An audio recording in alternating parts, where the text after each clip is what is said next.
Hi friends, it's Sherry with the Homespun Wife.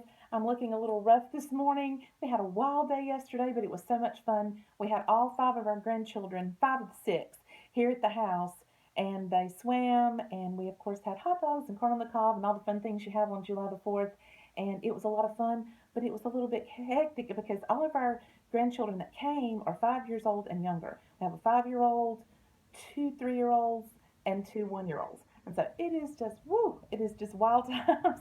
And when they left last night, Mimi and Papa were exhausted. And I'm sure the kids were exhausted too because we all had fun. But it was a great day, and I hope you guys had a great day and enjoyed yourself. Today, my plans are to get ready to leave in a moment. I'm going to go to my husband's work and pick him up because it is time for our truck to be inspected. Now, my husband drives the truck, and that's his favorite vehicle. And here in North Carolina, we have to get our vehicles inspected yearly. That's about $30.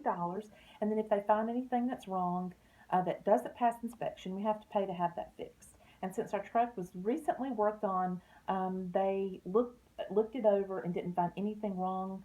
But they didn't want to inspect it at that time because they wanted us to drive it first and make sure everything was doing well with the changes that they had made in replacing the heater core in the truck. So now that we've driven it for a couple of weeks, we're going to take it back over to the shop and let them do the inspection on it. And then once that is finished, I will go to the tag office and I will purchase the tag, which is another $30, and then I will pay the taxes on the truck. So we pay our tag and taxes all at one time now in North Carolina. And it can be quite expensive to have a vehicle, if you consider all the things you have to do to keep it up. And it's so amazing to think about the fact that when you buy a vehicle, you pay taxes on it, and then yearly you pay taxes. Now, we live within the city limits here in our home. Our street and our section was one of the last ones to be taken into the city. It's not a large city, it's about 21 to 22,000 people right here in the city limits. And so we actually live within the city limits. And I was weighing that out, thinking about what are the benefits of living within a city and outside of a city. And there are several benefits to living within the city limits. One of them is you have a lot of great services, trash collection weekly, and then recycling collection. Our recycling is so easy here. We moved from a town that did not have a recycling system to a city that does. And they just give us one large bin and we put everything in it, paper, glass, cans, cardboard, whatever we have, we put it in there. And they actually take it to a separation center and do all this separating out the different items themselves. And so it's very simple to recycle here.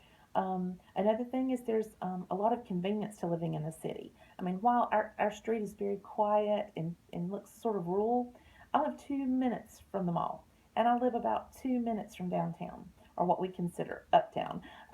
So it's nice to be able to live near things. I live very close to all the amenities and near the library. It's not far, and very near the YMCA and things like that. So when you live in town, you do have that benefit of being closer to things that you might want to access. You also have the ability to pay cheaper prices for some of the activities that you want to do. Now, we have lots of different golf courses in our city. We have city park and city swimming pool, and they also offer, the little flag football and cheerleading, things like that for the kids. And so when you are in the city, you pay less to participate in those activities than you do if you live outside of the city. So those are some things that you might want to consider if you're trying to decide whether you want to live within the city limits somewhere or outside. We really didn't specifically care if we lived in the city or not, even though now we're glad that we do, because another benefit that I forgot to mention is you have fire service, you have fire department, EMS, and those kind of things that are real close to you. And so that is another big bonus, and close to hospitals. We're very close to a hospital here.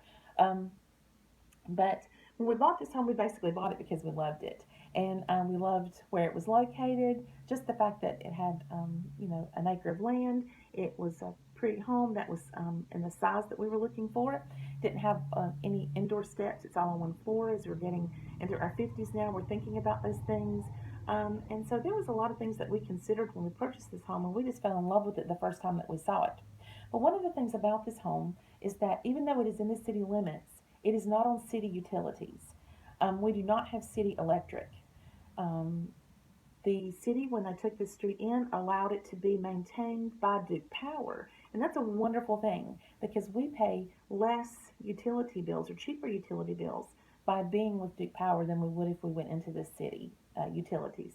And so that is very good. And Duke Power does a great job of coming down and keeping all the trees trimmed away from the power lines and things like that. We've been really pleased. Um, Another thing is that we are not on city septic. Now, we are on the city water, but we are not on city septic because we have our own septic system.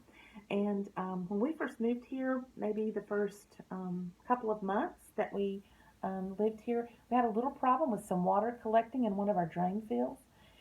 And so that spring, we ended up having our septic system pumped to see if that would help, and it helped tremendously.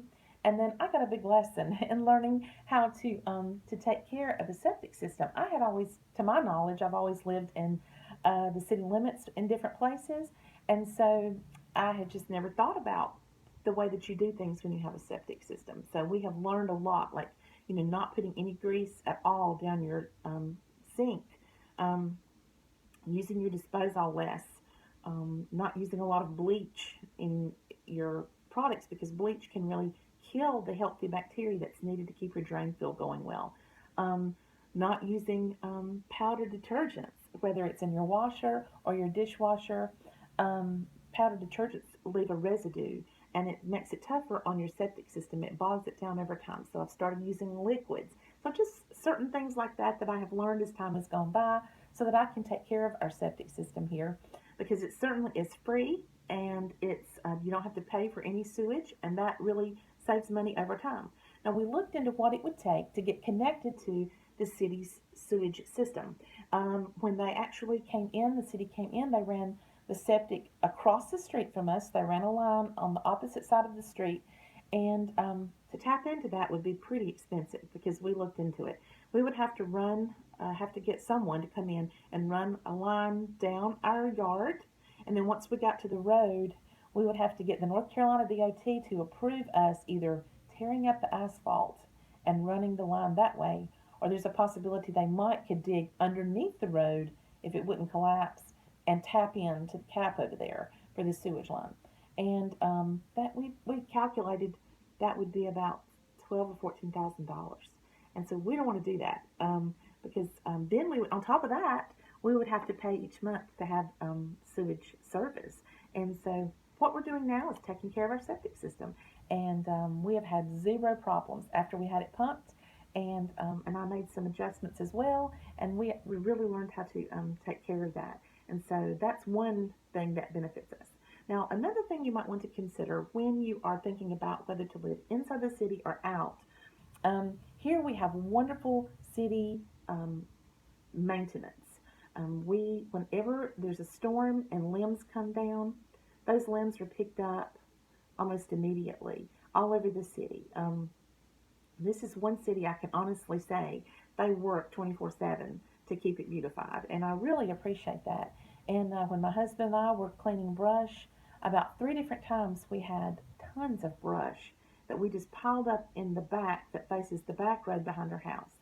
And I know that they came 2 times to pick them up, and the last time I called to remind them that we were going to have some brush out there, the lady in the office said, well, we are at a really busy time right now, so this time it may take us like 2 weeks to get out there and pick up your brush, but we will be coming. We will be coming. But this is our busier time. And I said, okay, that's fine. I think we had recently had a storm and they were really working hard to get up all the limbs. And, they came the very next day. It wasn't 2 weeks. It was the next day. So they are really on top of things here. And that's great when you are in a city like this and you get the city services, even though you're paying taxes and paying a little bit more money, it ends up being worth it for a lot of people because of the services that they get. So that's something to consider.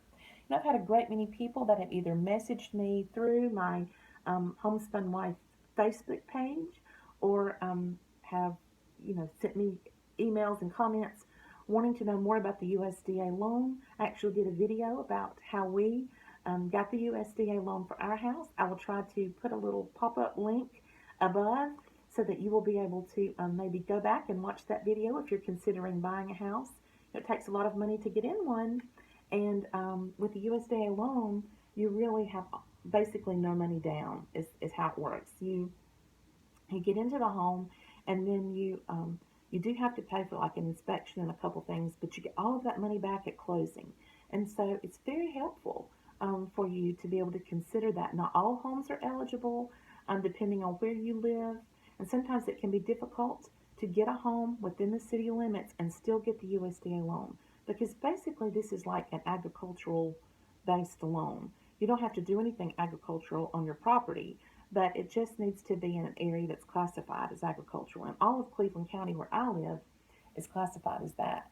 So even if you live in the city or out, you still, all the homes within our county qualify for that. And then you have to get yourself qualified and you can get that type of loan. So that's something you might want to consider if you're getting ready to buy a house.